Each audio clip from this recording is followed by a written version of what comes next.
Buenos días, mi nombre, Luciani. En este capítulo descubrirás que lo más importante que existe en la vida del ser humano es la psicología inversa. Aunque no se sospecha de su existencia, esa es la razón de ser del ser humano. Para muchas personas la vida no tiene sentido. A partir de este capítulo, el ser humano empezará a entender cómo actúa la psicología inversa en su propia vida. Y a través de ese conocimiento, la vida empezará a tener sentido y a tener una razón de ser, porque la psicología inversa es la que entrega las respuestas que el ser humano necesita.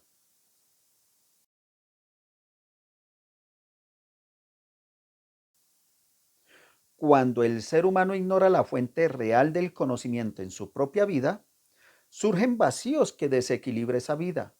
Y ese ser humano se ve forzado a llenar esos vacíos con cualquier cosa, porque ignora la razón de ese vacío y empieza a buscar fuera de él la posible solución. Con esta explicación no quiero decir que todo está mal, solo que por la ausencia y la carencia del conocimiento, han buscado respuesta donde piensan o les dicen que ahí está la solución, porque la ciencia actual, en su conocimiento, piensan que el misterio no tiene respuesta ni explicación, porque para ella es solo eso, una curiosidad o un simple misterio. El desarrollar una ciencia que explique lo que el ser humano considera misterio o conspiración no es fácil, pero es necesario. La ciencia determina que cuando un acontecimiento o suceso se repite varias veces en diferentes lugares y sobre diferentes sujetos o personas, se pasa de la casualidad a la causalidad.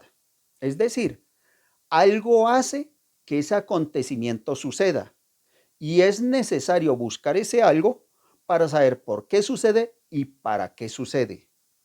Así surge la ciencia y así se sale de la locura y la conspiración en la vida del ser humano hacia la explicación de lo que experimenta y vive ese ser humano.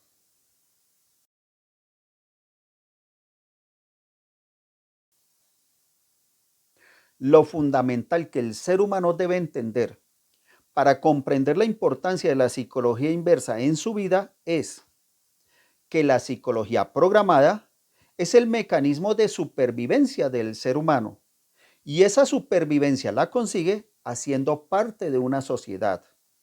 En cambio, la psicología inversa es el mecanismo de defensa del ser humano y esa defensa la consigue en su individualidad, es decir, reconociendo su condición y procurando mantener esa condición frente a todo lo que le rodea, evitando que esa condición sea disminuida. La psicología programada actúa en el cerebro consciente y es el 40% de lo que el ser humano es. La psicología inversa actúa en el cerebro inconsciente y es el 40% de lo que el ser humano es. El restante 20% es el cuerpo material del ser humano. Esa es la razón por la cual en el ser humano existe algo llamado equilibrio mental. El equilibrio mental no es algo imaginario.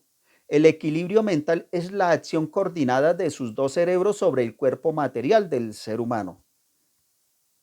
Si existiese un solo y único cerebro, entonces no existiría el equilibrio mental, porque todas las acciones se desarrollarían en un solo cerebro y serían coordinadas desde un solo punto.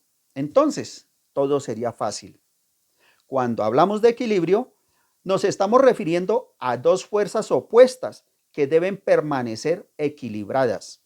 Y en este caso, en la vida del ser humano existen esas dos fuerzas.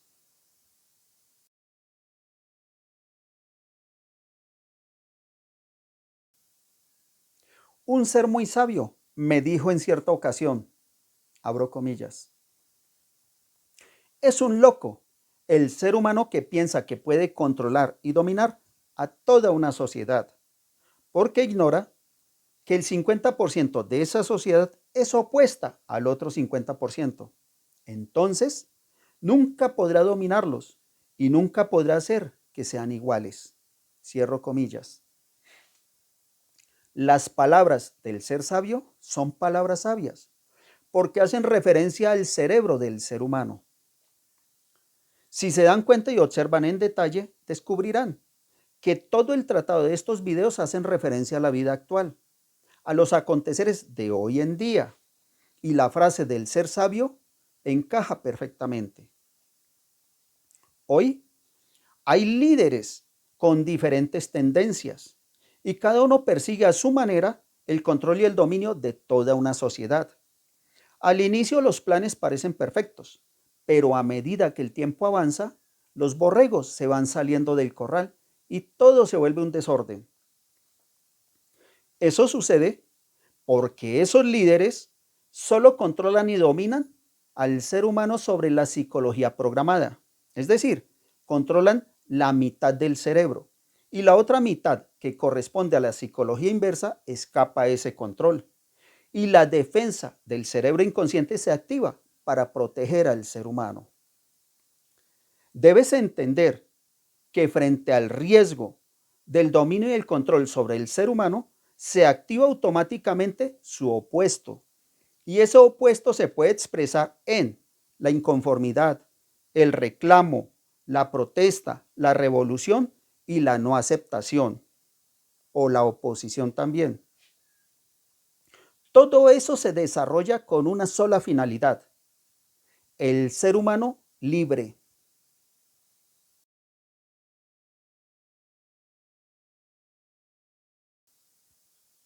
Se piensa que la condición natural del ser humano es ser guiado por un líder o seguir a un líder.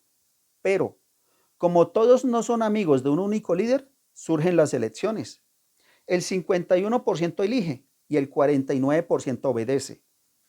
Eso sucede porque para que se realicen las elecciones es necesario programar psicológicamente al ser humano. Y esa programación se realiza única y exclusivamente en el cerebro consciente. El cerebro inconsciente permanece ajeno a esa programación y a esas elecciones, porque el cerebro inconsciente no le interesa elegir. En él no existe la idea de seguir a alguien y no existe la idea de tener líderes o ídolos. Por esa razón, no se puede controlar a toda una sociedad, porque en el cerebro inconsciente se decide sobre su propia individualidad y esa decisión es la responsable de la realización de cada ser humano. Los líderes no pueden y no les interesa conocer la realización de cada ser humano de la sociedad. Por esa razón, el cerebro inconsciente lo rechaza, porque ellos no le pueden dar al cerebro inconsciente lo que él necesita, su propia realización.